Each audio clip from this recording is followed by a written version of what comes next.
Impressive matter that outing out. And chauvinists and sexists and misogynists and chauvinists and sexists and misogynists and chauvinists and sexists and misogynists and chauvinists and sexists and misogynists and chauvinists and sexists and misogynists and chauvinists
That could have been you guys, America. Could have been you guys, but you guys were playing. Hello, everyone, and welcome to Unprecedented and Unpresidential, the story of how Hillary Clinton lost the 2016 election. They said it wouldn't happen, and look at us now, right? They also said Brexit wouldn't happen, and yet here we are. 2016 was not the best year for pollsters, but they're bastards, so what else is new? We don't have to get into all that. Chauvinists, sexist, misogynists, you're about to learn this election was about so much more. It was the most unprecedented election in US history. US politics were flipped on their head. Let's start with the nominees. There were two first-time nominees in the country's history, right? One was a woman. The other was an orange narcissist. That had never happened in US history before. First time. When it came to the candidates' experience, two different stories there. We had a former First Lady, two-term US Senator, Secretary of State. Quite the CV if you ask me. On the other hand, we had a guy, let me get this straight for you guys. A guy who spent 11 years sacking people on television. A guy who took 6 different companies through bankruptcy. And a guy who failed 16 different business ventures. I'm talking Trump Air, Trump Steaks, Trump Magazine, Trump Vodka. You can't drink that anymore, it doesn't exist. And I bring Donald Trump's business record into account because it was one of the things people said we needed him for. They were like, we need a businessman to get this country back on track. Well, I don't know if you've been paying attention to the news, but I think we're getting a glimpse of what happens when a failed businessman with 0 political experience takes over. Are you guys having fun? Is the world having fun yet? Do we think America is back on track? It's such an insult to Obama. Like, I don't know what he did to get the country off track outside of being black. But I assure you, Donald Trump has done nothing to rectify the situation. It was also an unpresidential election this past cycle. So many things broke from the norm. Let me run you through some things that happened. We had a presidential candidate disparage Mexican people as criminals, rapists, and drug dealers. For those of you keeping score at home, the second 2 are just variations on the first. But Donald Trump doesn't give a shit about semantics. It's not his bag. It was also the year we had a presidential candidate embrace white nationalists. Now, if you're wondering what a white nationalist is, it's basically just a racist in Ray-Bans. Like, I don't know if you've seen these guys. If you know hipsters or have been to Shoreditch, your one assignment to leave this show is to go Google Richard Spencer and tell me he doesn't look like a hipster. Edgy haircut, smart shirt, selvage denim, and a genuine hatred for black people and immigrants. That bit's different. It was also like the year we realized that you could say anything. Like in US politics, presidential nominees had been disqualified for far more than what Donald Trump did. Donald Trump said things like, grab him by the pussy. What? And I moved on her like a bitch. Let me tell you, if Donald Trump does either of those things, I would be so nervous. Like, could you imagine Donald Trump moving on someone like a bitch? It'd be fucking awful. It'd be petrified for you. But all this is to say that none of these things discounted Donald Trump. There were two clear candidates in the election, and people looked at those candidates and went, oh man, I don't know. I'm voting Trump. Thank you, Americans. Are there any Americans here today? Yes. Thank you. I'm assuming you voted for Clinton. I did. Thank you. Sane American. Insane Americans, get the fuck out now. This is your last. No, I'm kidding. Stay. There were two Trump supporters trapped in this show yesterday, and it was like my dreams came true. You know what I mean? Like, no one could have turned up today, and I've been like very satisfied because they had to sit through me railing on them. But this is an interactive storytelling show, and with your help, I'm going to walk through the issues that impacted the 2016 election. Before I do that, I'm going to give you a little info about me, because I'm sure you're wondering how a Brit gets caught up in US politics. Well, I have to confess, I'm an American as well. I lived in the States for 19 years, right until Donald Trump became president. That's right, I figured I would take my chances on a Brexit, soft, hard, scrambled. I'll take any sort of Brexit over Trump's America. And when you look at the news today, you can maybe see why, like, a black person like me wouldn't be feeling so great about living in Trump's America. There are 300 million guns in America. That's one for every man, woman, and child. Should a child decide to get involved in militia madness, I wasn't taking my chances, you know what I mean? So here I am. How I came to work on the campaign, I really did work on Hillary's campaign. This is me here in the campaign headquarters, and here on stage. And I spent some time volunteering for the campaign before receiving two job offers. One was for digital strategist in Brooklyn headquarters, and the other was for a deputy digital director in Florida. Now, when I tell people this, they go, why didn't you take the Florida job? That sounded awesome. And when they ask me this, I ask them how much they know about Florida. Florida is single-handedly the worst state in all of America. The week I received my job offer to go to Florida, there were two separate news items where people had their neighbors had chewed their faces off because they were high on crank. So I thought about the odds of something terrible happening to me and just considered staying in Brooklyn, because it's better with the devil you know than the devil you don't. So that's how I came to work on the campaign.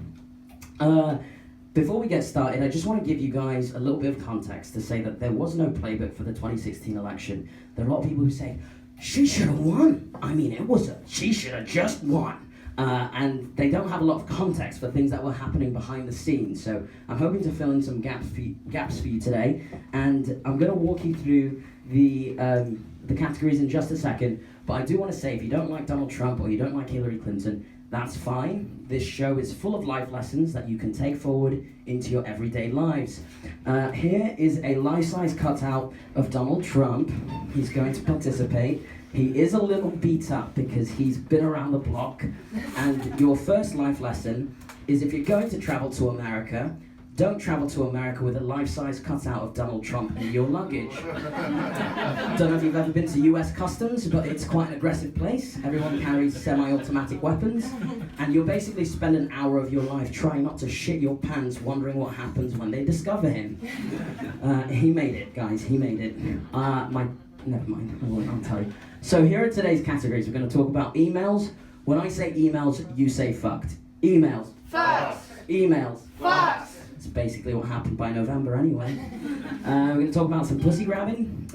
Donald Trump said when you're a star, they let you do it. I think we should unpack that. We're going to talk about Benghazi, which is basically you're going to learn about the Clinton family mythology and how it was weaponized during the 2016 election. Talk about some deplorables. If you thought this was about Trump supporters, you would be wrong. It's about where the campaign fucked up. And then we've got the leftovers. No, not the HBO hit show, though I'm obsessed and we'll talk to you about it afterwards. This is basically all the things that didn't fit in up here. So, with that said, let's kick things off. You can pick any category except Benghazi, because I'm already quite worked up and we should build to that. I think we should launch there. And so if your name starts with an S, where should we start? Oh my god. The plurals. Deplorables. I like it. You're going straight for where the campaign fucked up. Okay. What's your name? Gretchen. Gretchen. I'm going to have you be my helper and hold this. So this is what we're going to talk about. I'm going to walk you through it, so don't feel like you need to memorize anything. It's just for my guidance, and you can just rest it. Anyway, you didn't think it was going to be this interactive, did you? So the first place the campaign fucked up was in strategy. Now, for those of you guys who don't know what strategy is, it's broken into two things for our campaign. One was data, and the second was narrative. So, what would you guys say if I told you our numbers were wrong? Like, all the models we built for the election were wrong. That seems like a bad thing. But no one did anything. Everyone was just like, no, it's gonna be fine. And I'll give you an example of how fucked up the math was. In August, we were called into a meeting and they said, hey guys, we've got the African American vote locked down, so we're gonna pivot away from them. We're gonna focus on getting other people to vote for her. Fast forward to the end of October, and I was pulled into a different meeting. And they said, hey guys, we don't have the African American vote. Womp womp. What are we gonna do? And what happened next involves one of my favorite superstars on the earth, Beyonce. So I was in this meeting, and they were like, guys, how are we gonna get people to vote for Hillary Clinton? And someone was like, we should have Beyonce do a concert. And I was like, man, Beyonce's fucking awesome, but she's not a superhero. Like, she's not gonna magically make people vote for Hillary Clinton. How's that gonna work? They were like, well, you know, people come to a free concert and they'll vote for her. And so I was like, I don't know, I'm a cheeky bastard. So I sat in that room and I went, can I ask a question? Are we going to project the Beyonce concert into voting booths across America? And the person running the meeting was like, you know, Oliver, we've had enough from you today. We just need you to, like, if you're not going to be productive, like, just don't. Just don't. And I was like, okay, I'm just trying to be helpful. I don't think this concert is going to work.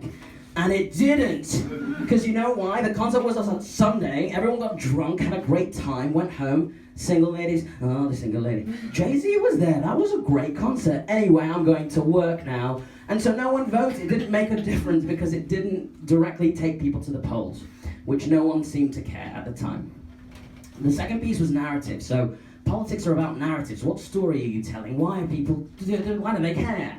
And when the campaign got to the general election, it was exclusively anti-Trump. The message we were selling sounded something like this. Don't vote Trump. Trump's terrible. Have you heard that Trump is bad? People are like, yeah, bro, we know Trump's terrible, but why should we vote for you? And this is where the campaign kind of let itself down, because Hillary Clinton had over 40 policy positions that were going to help Americans in all different kinds of ways. Donald Trump had 8, and 2 of them dealt with building a bloody wall. But here's the thing, like, when you heard Donald Trump speak at a rally or on telly, you knew what he was going to do. He had core policy positions, and they were sound bites, and they sounded something like this. I'm going to build a wall.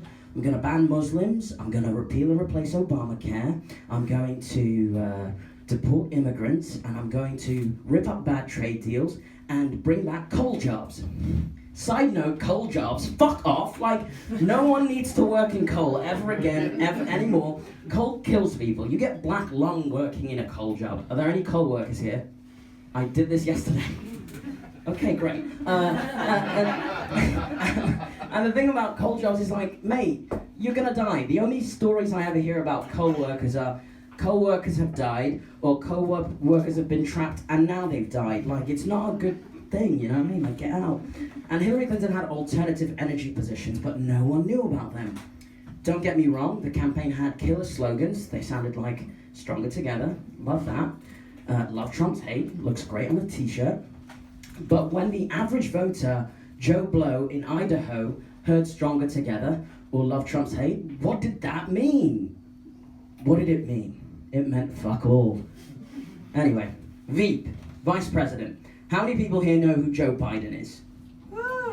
Yes, thank you. Late hand, but like it. How many people here know who Tim Kaine is? Less hands than before. Great. Point proven. So, Tim Kaine was the most vanilla pick in VP history. Tim Kaine on the campaign reminded a lot of my colleagues of their dad. Tim Kaine did not remind me of my dad, because my dad was black and didn't say things like, oh golly, oh shucks. But that was Tim Kaine's jump off, you know, that's who he was. And I don't mean to talk ill of him, but when there were other candidates in the mix, one of them was Elizabeth Warren. I don't know that America was ready for an all-female ticket, seeing as how they combusted with the one, but Elizabeth Warren would have appeased the Bernie bros who were like frothing at the mouth because of neoliberalism and PICS and whatever. Cory Booker was a black guy from New Jersey, also was in contention, and he was just too risky for the campaign because he was black. But he would have gotten more black people to vote for Hillary Clinton, so here we are. I guess all I'm saying here is the Veep pick was a big womp womp womp. Blunders. This is my favourite. So the campaign, not unlike the Tories and Theresa May this past general election, just had a shoe that was like a magnet for shit. It was like, oh, there's some shit. Oh, miss some back there. Got that. And they're just stepping in shit 24/7. The first example is basket full of deplorables. This was something Hillary said in a speech that had cameras everywhere, fucking celebrities taping. There was no way this wasn't going to become a thing. It became an instant thing because the media loves sound bites and they love Hillary Clinton when she steps in shit. So it was just destined to become a thing. Like, literally, Trump supporters rallied beneath it. There were deplorable shirts in existence the next day. It all kicked off. A second example you guys might not be familiar with is Hillary Clinton got ill on the campaign. My God, this kicked off. So, 9/11 memorial service, Hillary and Donald Trump both go to it. We're all watching at headquarters on TV. I'm like, oh, Hillary's leaving early, that's all. Okay, Hillary's getting in a truck. And then we're all watching on TV as Hillary does this. Like, Hillary, passed out and then was thrown into the back of a van. And that was on TV. And we were like, oh my God, did she die? What is happening?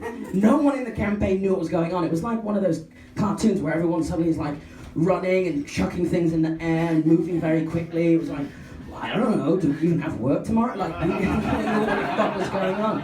And so finally it was she resurfaced from Chelsea Clinton's apartment in Midtown, and we're like, oh, fuck, she's alive. Why didn't, she was sick? Something you should know about campaigns is no one behaves very well. The whole thing is like a big germ central. People are fucking each other, people are coughing, someone's always sick and it's always going around. So it wasn't out of the ordinary that Hillary would get sick, especially as an older woman who's on a plane crisscrossing the country back and forth, shaking hands with strangers, kissing babies. You're gonna get some germs. She got ill. The problem was that they didn't tell anybody, and this became a clusterfuck because at that very moment in time, Donald Trump was saying things like, Hillary doesn't have the stamina to be president, she doesn't have the stamina, and she fucking basically looked like she died on telly. So she surfaces from Chelsea Clinton's Midtown apartment, and someone takes a picture of her from a weird angle, and now a new conspiracy theory is born. In a day, someone's like, Hillary Clinton's got a body double. What? Why wouldn't we send a body double to the fucking memorial service? It's just logic, but it didn't matter because this was now churning in the fake news. On and on it went.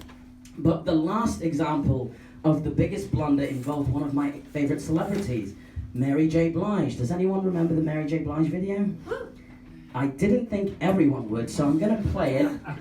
Let's play this video and see how you feel about it.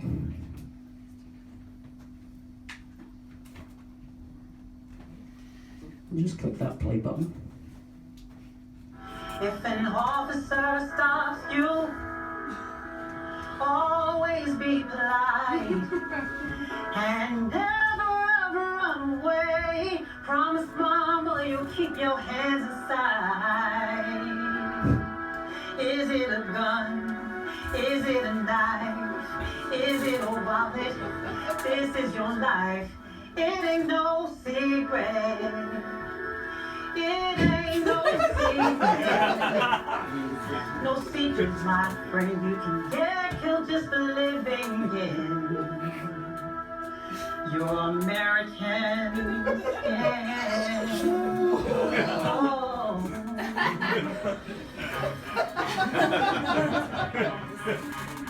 I just want to know, where do we go from here?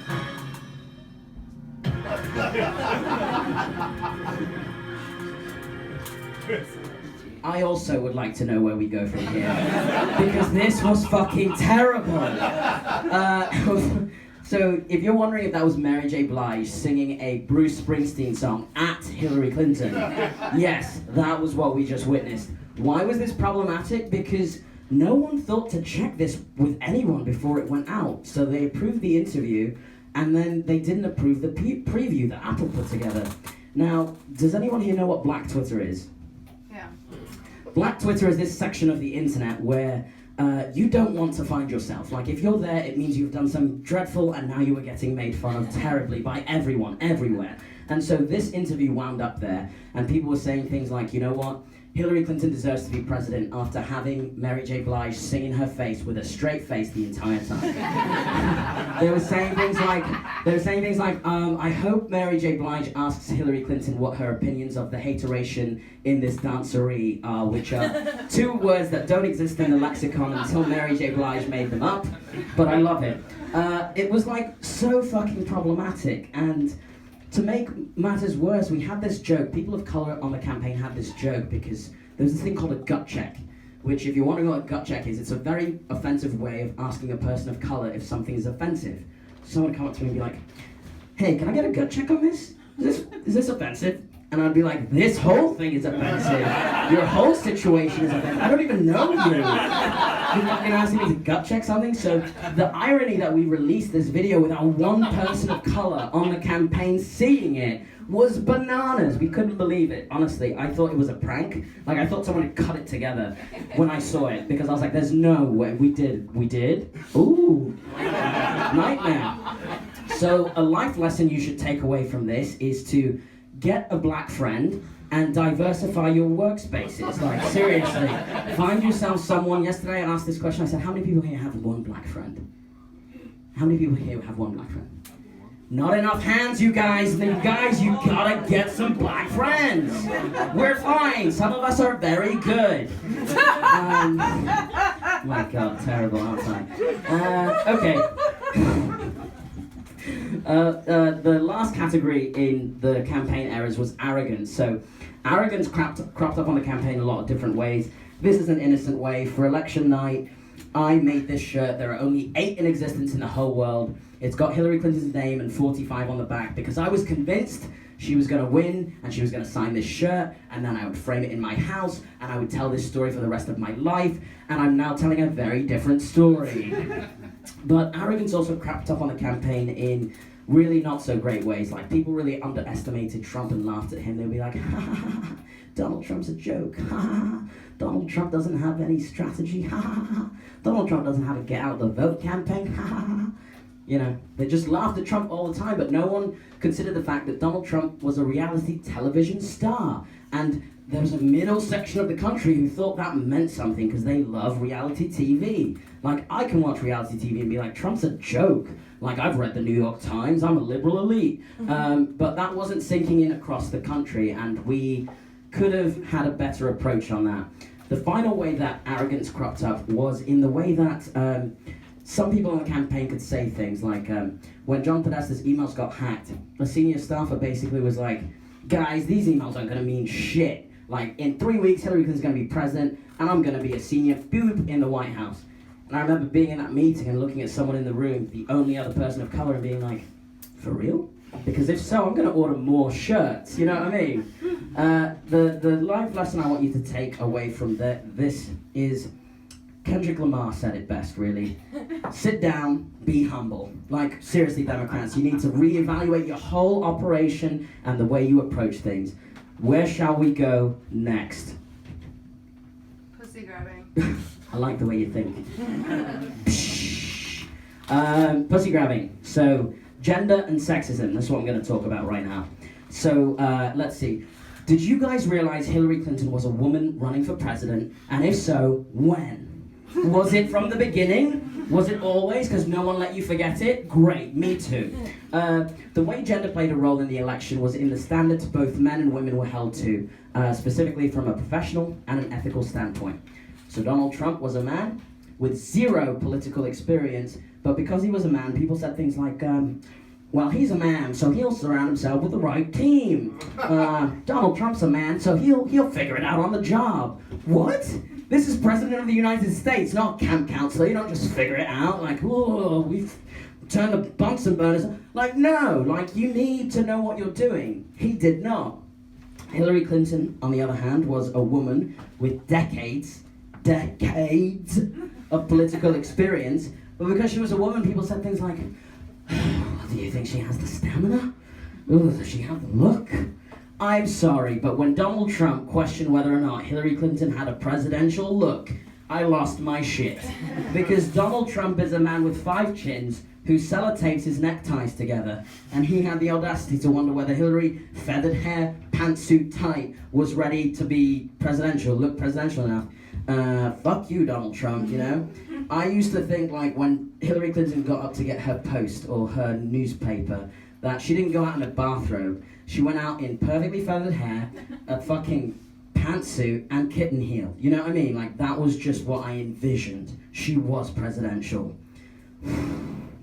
From an ethical standpoint, Donald Trump was a philandering, self-admitted sexual assaulter who had basically confessed to doing all those things on tape, and people were like, yeah, but he's a man. Oh, I'm sorry, is that the response? I don't think so, that's not a good justification. Have you sexually assaulted anybody? Exactly. That's the end of story. On the other side, Hillary Clinton was a woman who stood by her husband, who was a philandering person, and people were like, oh, I can't vote for her. She stood by her husband. What an idiot. And then people were also like, oh, I can't vote for her. She didn't leave. Oh, like, what was it? She didn't leave or she stayed? It didn't matter. She was a woman and she was fucked. Sexism also played a role, and I could stand here and talk to you about all the buttons that were like, life's a bitch, don't vote for one. But I think it would just be easiest for you to see the role that internalized sexism played in women across America. So let's play the sexism video. I want to see your reaction. Can a woman be president? The presidency is a man's job. I have women are qualified to be president. No. A female has more hormones. She could start a war in 10 seconds. Hot flashes, whatever. Boom. Haven't all wars been started by men? Yes. No, I don't. I really don't. I don't think it's fair. To the gay couple? Well, no, but the regular couple, they work so hard, you know, and the gay couple, they want more. Do you, when you say more, do you mean equal? Yeah, they want equal. No, that's the wrong answer. Sorry, hold on. Turns out Trump's ideology test was going to be harder than I thought. Whenever I hear president, I think of man. It's a man's job. What's the right? I may be. Close-minded. No, yeah, well, no. Misogynistic? No, You're voting against your own interests. that's it. They don't treat women with respect. We treat women with respect here. Yes, we do. That's an American ideal. Yeah. Tell me about your shirt. What's it say? It says, Hillary sucks. But not like Monica. Hilarious. We treat women with respect. It's an American ideal that we treat women with respect. That's too much fun. We don't even see the irony of it. I love it. I mean, for reals, you guys, like, that was, if we would have just watched more footage of people talking at Trump rallies, we would have known before the election that 53% of white women were going to vote for Donald Trump. I'm so sorry. What were you guys doing? What was happening? I'm from California. Yes, you have, yes, liberal elites on the coasts.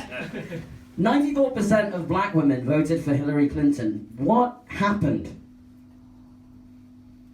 Yes, awkward silence. That's what happened. Nothing. You fucked up. I like to read just a few points of advice that the Barbara Lee Foundation give to make the point that I like to make about this for your life lesson. Barbara Lee Foundation is a political organization in the States which give women who want to run for office advice. And here's some of the advice they give them. Don't pose for a headshot. Instead, circulate more candid, informal photos of you engaging in your community. Say, hanging out with children on a playground. Could you imagine someone giving Trump that advice? Another one that I love on this list is, don't take credit all the time for your accomplishments. every once in a while, share credit with your team. We know that you got that trade deal done, but you know what? Give more credit to Bobby. It's not just you, woman. You didn't do it all. Fucking terrible. The last piece of advice is, do recognize your hair, makeup, and clothes will be scrutinized by voters much more than a man's. In short, be a man. It's easier. I'm sorry, women, but you're gonna be fucked, especially if you run for office. You still making less than me? Well, I don't know, I'm black, so... never mind. Okay, so we still have emails, we have Benghazi, and we have leftovers. I like your look, sir, in the white shirt with the silver fox. Where do you want to... Emails. Before I flip this over, how many email scandals do you guys think happened during the 2016 election? One? Mate! 3. 4. Okay, we're getting close. There were 5. 5 different scandals. I like it. Maroon, you got it. I saw it. You guessed it right. So let me run you through these real quick. First one was the private server scandal. If you're wondering what that was when Hillary Clinton decided to, for some fucking reason, set up a private server as Secretary of State at her home in Chappaqua, New York. Why? Not a great answer. Hillary Clinton said she did this because she didn't like carrying 2 devices for work. Now, I'm an everyday, average, basic person, and I carry 2 devices for work. So if I can do it, I'm pretty sure Secretary of State of one of the biggest governments in the world can carry 2 devices. Like, just get a phone person who carries the second phone, you know what I mean? You don't have to be burdened by 2 phones. Like, have a person for the phone. Fuck. Of course, people say, well, what was the deal with the server scandal? Well, it was like the biggest case of political herpes in history, because every time it went away, it popped back up again. It popped back up again. It popped back up again. We didn't have antibiotics for this. We did not have it for this thing. Of course, the private server scandal introduces us to FBI Director James Comey, everyone's favorite patriot. And on July 5th, presumably after he slammed some Budweiser's back and chewed hot dogs for America's Independence Day, he comes out, gold tie, says, you know what? Hillary Clinton didn't commit any criminal wrongdoing, but she was reckless in her use of email. Let's put a pin in that, because I have a feeling we're going to circle back to it. Thank you. That's a callback. The DNC hack, so the Democratic National Committee oversees the Democrats in America. And in the spring, they had their emails hacked, and they were like, guys, this is weird. Our emails got hacked. Oh well, whatever. Well, fast forward to July, and it was quite clear what was happening. The emails had been hacked by this guy named Gucci for 2.0, worst rapper in all of London. Gucci, Lucifer, a number, come on. Right, that was it. Disappointing. He gave the emails to WikiLeaks, who then began leaking them on July 22nd, which was the same day Hillary Clinton was announcing her VP selection, and the same day, or 3 days before the Democratic National Convention, which would have been the coronation of Hillary Clinton. The conventions are meant to be a day where everything's coming together and everything looks right, and these emails were giving the impression that everything was awry in Democratic land. The RNC had happened 2 weeks prior, Trump came out to a light show, Melania Trump plagiarized Michelle Obama's speech. I mean, the whole thing was a joke. It was really quite bad. So all Democrats had to do was show up and not fuck up. This hack meant this couldn't happen because Bernie Sanders supporters were like, wow, we told you it's rigged. They stole it from us. 3.4 million votes Bernie Sanders lost by. Nothing was stolen. Nothing was stolen. But these emails were saying something else. And it was problematic because now we couldn't unify the party. Like, it was becoming clear that there were factions of the Democratic base who were now looking for somewhere else to go vote. Fuck.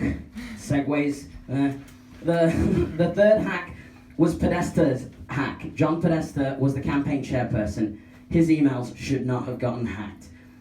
My butthole, as a low-level staffer on the campaign, got very tight just thinking about clicking on the wrong email. I did not click on the wrong email. So for the campaign chairman to click on the wrong email was a big fucking deal. October 7th was the day WikiLeaks began leaking Podesta's emails, which is significant for 2 reasons. 1, it's the day we hear Trump's grabbing by the pussy tape. And 2, it's the day that the US Joint Intelligence Committee comes out and says, hey guys, Russia's hacking our election, and no one cared. Because people were like, emails? Moving on that development like a bitch. Moving on that development like a bitch. Emails and Clinton, emails and Clinton. So that was all we heard, all we heard. And it was quickly becoming clear that the campaign was losing control of the narrative or the ability to control it because every day from October 7th until Election Day, thousands of John Podesta's emails were dumped into the atmosphere, aka internet. Oh, nightmare. But it gets worse. The fourth email scandal is brought to you by Anthony Weiner's dick. For those of you who don't know who Anthony Weiner is, he's a former US politician, disgraced, and the estranged husband of Huma Abedin, who is Hillary Clinton's right-hand woman. Well, our friend Anthony's up to some no good, very bad things on the internet. Life lesson: don't get catfished while sexting. I don't know your life, I don't know if you sext, but if you're gonna sext, make sure the person you are indeed sexting is of legal age to sext. God, guys, it's 2017. Anyway, Anthony Weiner's no good, very bad sexting opens an FBI investigation into his electronic devices, and 11 days before the election, FBI Director James Comey comes out and says, ooh, we've learned of some emails that appear pertinent to this investigation. Because of course Hillary's emails were on Huma Abedin's shared laptop with Anthony Weiner. Why? I don't know. I genuinely believe that if someone dug up the IBM ThinkPad in the middle of the Saharan desert, they would have Hillary's emails on them, and I couldn't justify it, and I wouldn't know why, but they would be there. The last scandal is James Comey Take 3. It's the saga. We need James Comey to complete the trilogy, and he comes out 2 days before the election to say, guys, those emails, nothing burger, nothing in them, same exact emails we've found before, sorry, my bad. And if you think I feel sorry for James Comey because he lost his job, you're fucking wrong. Fuck James Comey. Comey was told by his boss, Loretta Lynch, not to release these emails because it was too close to the election. And he said, no, I'm gonna release the emails. Fuck him. He's a bastard. Let's carry on, because I know you guys want to hear about Benghazi or the leftovers. So, what do you want to hear? I knew it was going to come. Guys, Benghazi is all about Clinton Mythology 101. So, as public figures, the Clintons have been in the public eye for decades. And with that comes skeletons. Ooh, skeletons in closets. What is in there? Some of it is legit, and some of it is bullshit. I thought it would be fun to give you a taste of all of the skeletons through song. So if you'll allow me, I'm going to sing. I don't have a great voice, but you're going to love it anyway. You may be familiar. This is an American legend. Billy Joel. You want to turn that down just a hair? Oh boy, oh boy. It's alright. You know what, I'm just gonna sing over it. I'm just gonna sing over it. This is the Fringe, baby. Pay attention!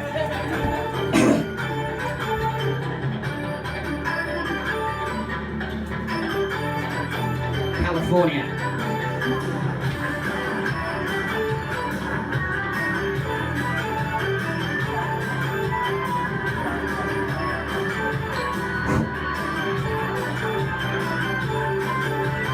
Bill Clinton, Chelsea, lesbian, alien babe, paid speeches, travel gate, Tammy Wynette. Baking cookies, having tea, smells like sulfur when she pees, Wall Street banks, Goldman Sachs, private emails.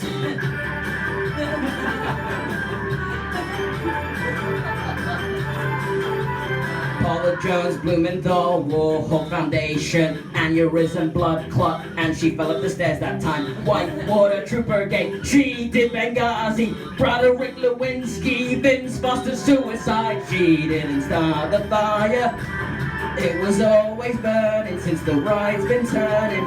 She didn't start the fire, no she didn't light it, but she tried to fight it. And that's not even the full list, you guys.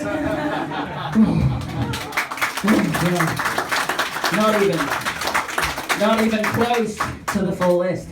You guys, were some of the skeletons in the Clintons' closets problematic? Yeah. They should not have given paid speeches to Wall Street banks if they wanted to run on economic policy. But was some of it... Do you believe I do CrossFit? Absolutely fucking winded. I'm like, what am I even training for? I can't get through a minute and a half song without getting winded. I'm back. No, I'm not. Does anyone have any questions? Wow, amazing. The only staffer at the Fringe who's actually worked and been inside and been like, you're answering it. Okay, so were some of the skeletons problematic? Absolutely. However, some of the skeletons were bullshit. Hillary Clinton was not a private assassin and did not murder Vince Foster and make it look like a suicide. That didn't happen, you guys. She didn't do that. She's not like a fucking Assassin's Creed and it's like, hey Hillary, where you going? For a walk in the woods. Hey, how's your walk? Great. What? No, crazy stuff. We've just got the leftovers left, so I'm gonna take advantage and flip that over for you. It's honest to God my favorite category. Do you know why? Any Bernie Sanders supporters here? 1, 1.5, 3, 4, 10, go 5, 10. Got it. A lot of you here. Anyway, so I'm going to run through the things that had no sort of direct correlation but were absolutely impactful during the 2016 election. The first one is fake news in Russia. Now, a lot of Democrats would have you believe that fake news in Russia lost everything and cost everything. That's just, no, wrong, false, fake news. That's, I didn't mean to do that. So fake news in Russia, I have no idea what Hillary Clinton did to offend Vladimir Putin, where she touched him, how she hurt him, but whatever she did fucked her shit up in 2016. Because what we now know is that through echo chambers and filter bubbles, Russians and other foreigners, bad actors, were taking advantage of these algorithms to help suppress turnout. So a lot of people think that the objective was to get Republican voters to vote for Hillary Clinton. That was never the goal. The goal of these influence campaigns on social media was to suppress Democratic turnout. The campaign knew all along that if Democratic turnout was low and Republican turnout was just high enough, Trump had a path to victory. He absolutely did. And these campaigns, which I'll give you an example of how they really had an impact, convinced just enough people to not vote. So in the weekend before the election, I was in Philadelphia with Hillary Clinton. I was going to church with her, and because I'd been living in life in the campaign headquarters, my hair had gone quite problematic. So when I got to Philly, I was like, I better get a haircut, so I looked sharp, right? So I go to West Philadelphia to get my haircut. It's a black neighborhood in Philly. You may have heard of it because of the Fresh Prince. Yep, got it, cool, you're still with me. I go to West Philly, and as I'm getting my haircut, 2 adverts play on the TV. One is a Trump ad, like, Trump's terrible, don't vote for Trump. And the second one is Hillary Clinton, I'm gonna work together for the economy and get America back on whatever. And as that advert plays, my barber mumbled, I can't vote for a murderer. And I was like, oh God, what? And I didn't know how to react, so I just asked for a little bit more information before I made a determination on how to proceed. So I said, I'm sorry, what? Because I didn't believe what I had heard. And he was like, yeah, she's a murderer. I was like, well, where'd you hear that? He was like, my mate Gary. I was like, great, who the fuck's Gary? Let's get Gary on the line. Gary is his mate on Facebook who shares the political info. He's his political guy. And I was like, okay, so what was Gary's source? And he was like, a picture. I was like, oh my fuck, like, okay, this is crazy. Like, it's not the Times, it's not the Post, it's Gary. Gary's the source. Great. So Gary shared a picture on Facebook which had Hillary Clinton's face on it and a target over her eye and a list of names that she had killed. And that was enough. He was like, wow. I was like, well, how do you figure? And I understand that this is going to sound crazy to some of you, but I'm trying to work with this guy. I'm like, okay, so Hillary's a murderer, she's an assassin. Why wouldn't she kill James Comey? This guy is fucking her life up right now. And he's like, look, I don't make the news, I just read it. So I was like, oh no. And I realized then that we were in trouble. This was the bluest state in America. It had been Democratic for several years, and it was, are you gonna cry? I'm so sorry, oh my God. This happens all the time, I'm sorry to trigger you, I'm sorry to bring this all up, but this is like my healing process. Like people are like, oh, but why'd you write this show? And I was like, because I was fucking suicidal, I didn't know what to do. I was going to the White House, and then I wasn't. So I wrote this show to feel better. And I'm sorry, because I make people feel bad sometimes, and I don't mean to, but we've got to unpack this all, because if not, we'll do it again. Sorry.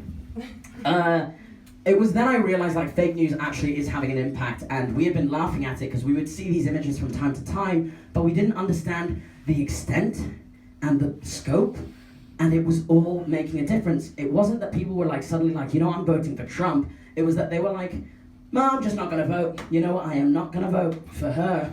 The media. Now, the media, ironically, hates to cover the fact that they were also complicit in Donald Trump's presidency. Because the media from the jump off helped normalize Donald Trump's divisive rhetoric. You know, Donald Trump would say things like, Hillary Clinton and Barack Obama are the founder and co-founder of ISIS. And the media would go, oh God, are you sure you don't mean that Hillary and Barack created the atmosphere where ISIS could rise? And Donald Trump would go, no, Hillary and Barack are the founder and co-founder of ISIS. And then the media would go, oh man, boy, ooh, Donald Trump, what are we gonna do? And they just let that shit stand. But the media also held them to double standards as well. Donald Trump, during the debates, as long as he didn't shit his pants on the stage, he was considered presidential. Hillary Clinton had to like walk backwards, say things about policy, and like smile enough or not too much to like score points, and it was they found that was okay. Fun fact, Hillary Clinton received over 200 newspaper endorsements from across the country. Donald Trump received fewer than 20, including this gem from the Fort Wayne Sentinel. You can look it up. Thank God for Mike Pence. That is not an endorsement. Like, that can't count. That is, hey, thank God there's a shitty guy next. Oh my God. And the media still was like, what, 220 or 19? Oh, well, we don't know. She's still bad too, though, right? And the reason people don't understand this all happened was that during the Republican primary, there were 17 candidates running for president, which sounds crazy, I know. Like, what do you have to offer?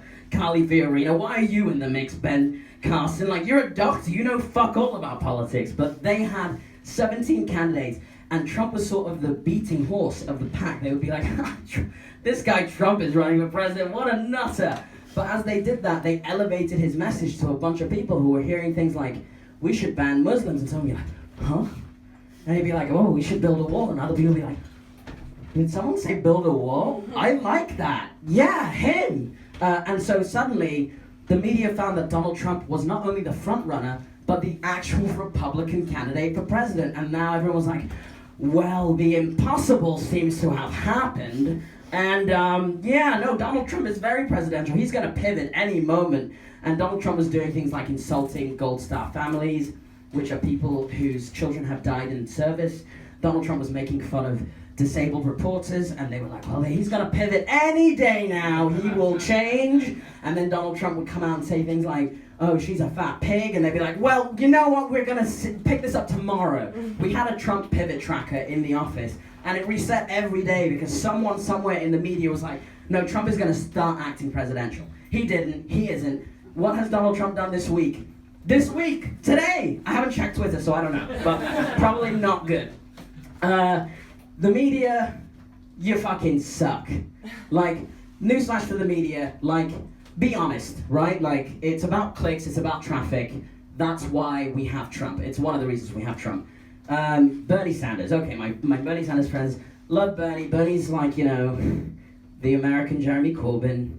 You know, he's got ill-fitting suits, a lot of dandruff, frazzled hair, probably rides a bike, I don't know, something, very crunchy. And from Vermont, love it, great syrup.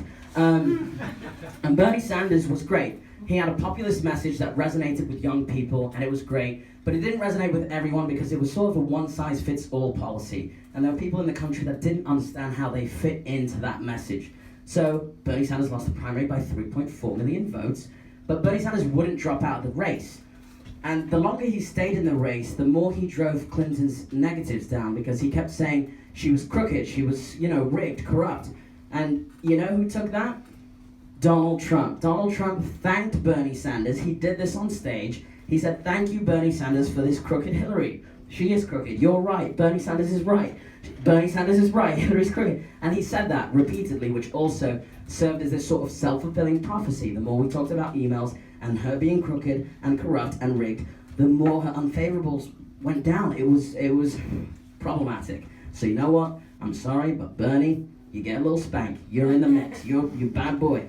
And the final way that external factors affected the campaign was third-party voters. So third-party voters, God bless them, they were these people who said things like, well, I can't vote for the lesser of two evils.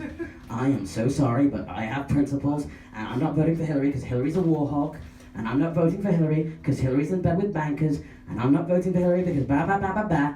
Well, guess what?